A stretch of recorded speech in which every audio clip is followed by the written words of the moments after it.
Depois de entender sobre cultura de dados, chegou a hora de entender quais são os papéis dentro desse mundo e quem atua no que.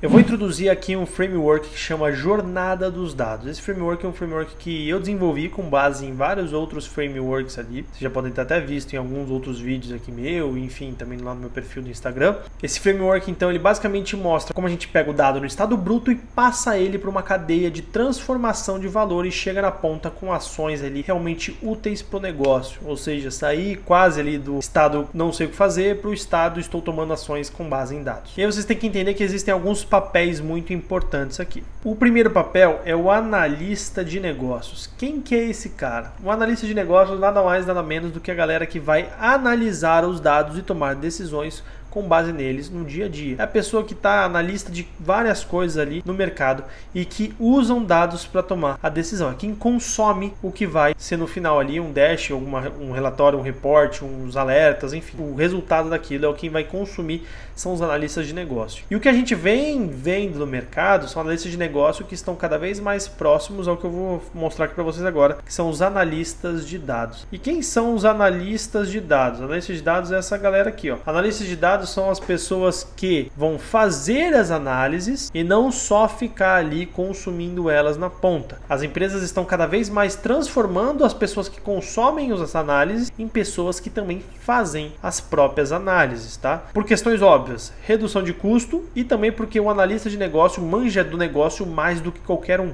Então eles cada vez mais estão puxando analistas de suprimentos, analistas de finanças, analistas de um monte de coisa, RH, logística, para serem analistas de dados de suprimentos, analistas de dados de finanças. Então está colocando dados ali no meio dos analistas porque os analistas estão tendo que se tornar na marra analista de dados. Se você está em analista de alguma coisa e não ainda está estudando essa parte de dados, né, seja começando por uma ferramenta tipo o Power BI estratégico que a gente tem na comunidade, ou seja por um curso mesmo ali mais aprofundado, tipo TDI, coisa do tipo, toma um certo cuidado porque você vai ser cobrado cedo ou tarde se você já não está sendo de algumas demandas de serem mais ali automáticas, inteligentes e principalmente mais úteis, por mais que a galera não fale diretamente para você. Mas vamos lá, o que o analista de dados faz? O analista de dados ele basicamente vai pegar nessa parte ali de mapeamento e coleta dos dados, beleza? Então ele vai fazer esse levantamento de requisitos, vai entender quais são os KPIs, os dados, as bases, tudo mais certinho e vai passar isso para o engenheiro de dados fazer uma ingestão, enfim, e até fazer uma modelagem e vai retomar isso na parte do final da modelagem para análise ali e de geração de negócio de valor, tá vendo? Ele começa então aqui assim, ó. Se a gente traçasse uma linha, ó, mais ou menos aqui, tá vendo? Entre um e outro. E a gente traça também uma linha aqui, ele não participa tanto da ingestão. Ah, Gustavo, mas eu sou analista de dados e eu faço tudo. Faço mapeamento, faço ingestão, faço modelagem, faço análise, faço geração de valor de negócio, tudo. Porque provavelmente você está numa empresa de maturidade analítica um pouco mais baixa ou uma empresa com pouquíssimo de recurso, que é o famoso Data Full Stack. Isso é ruim?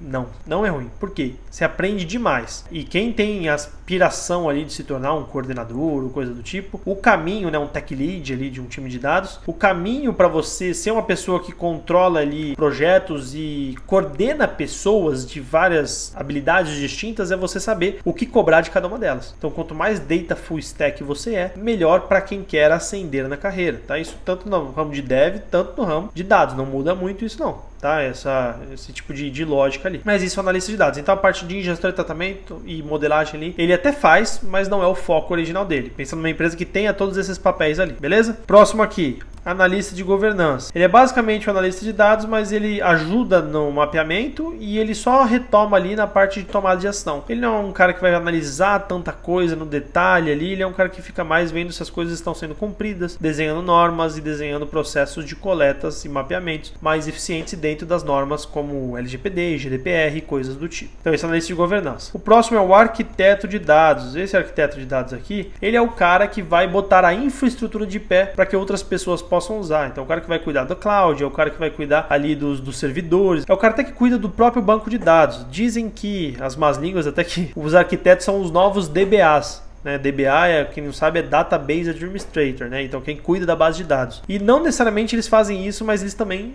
foram assumindo cada vez mais esse papel. Quem é do TDI sabe, né, o que eu coloco ali certinho, qual que é a piadinha interna que fica entre o outro, mas só pra vocês entenderem então que o arquiteto de dados ele é um cara super importante também, mas ele foca ali mais na parte de até ingestão e tratamento. Ele não vai muito além disso, até porque na parte de ingestão e tratamento ele foca mais em dar os caminhos para que o engenheiro possa fazer ingestão e tratamento e não necessariamente o arquiteto faz, tá? Muito pelo contrário, o arquiteto ele vai ficar mais arquitetando.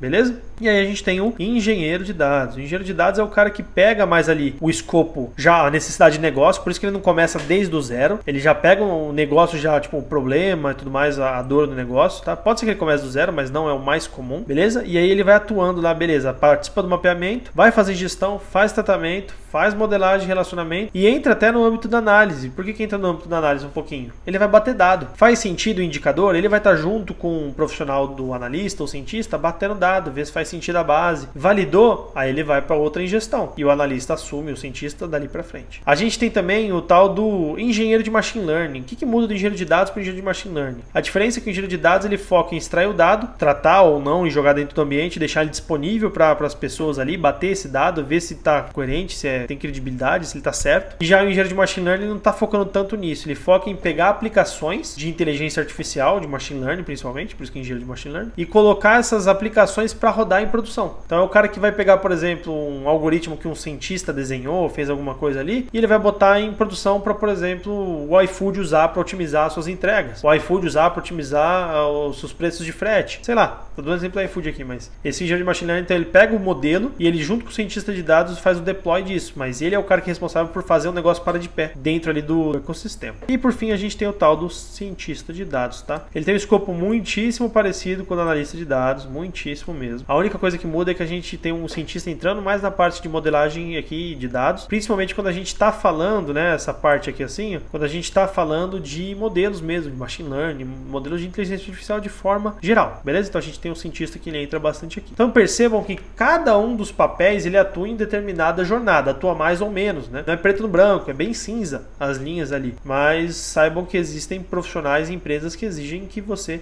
atue em vários papéis diferentes ali simultaneamente. Você vai lá, cruza, cabeceia, faz o gol e até defende de vez em quando. Então tem que fazer bastante coisa. Mas é assim, trouxe só para vocês entenderem, já começarem a entender cada vez mais dos papéis disponíveis dentro do mundo dos dados ali. E óbvio, cada vez surgem mais papéis, mais cargos, mais variações, tá? Mas esse aqui é o coração, o cerne de tudo, principalmente no momento que eu tô gravando esse vídeo. Mas depois provavelmente vai ter mais ali papéis, nomenclaturas, enfim, se você conhece alguma e tem alguma dúvida, deixa aqui. Até recomendo, por exemplo, tem uma recente que surgiu que é o tal do Analytics Engineer. Eu não vou falar muito dele aqui porque não faz sentido, mas é um cargo bem interessante para empresas que já têm uma maturidade analítica mais alta. Vale a pena dar uma pesquisada, no Nubank é uma referência nisso. Inclusive a primeira vez que a galera ouviu ali dentro da comunidade foi quando a gente trouxe um Analytics Engineer do Nubank para explicar pra gente o que era um Analytics Engineer ali dentro do TDI. Então é bem bacana vocês começarem a se informar sobre essas coisas também. Fechou? Mas beleza, eu queria que vocês entendessem os papéis. Agora tem uma parada muito interessante que a gente vai falar, que pouca gente sabe, mas que é essencial para você ter um processo de análise de dados, um fundamento de análise de dados muito bem feito.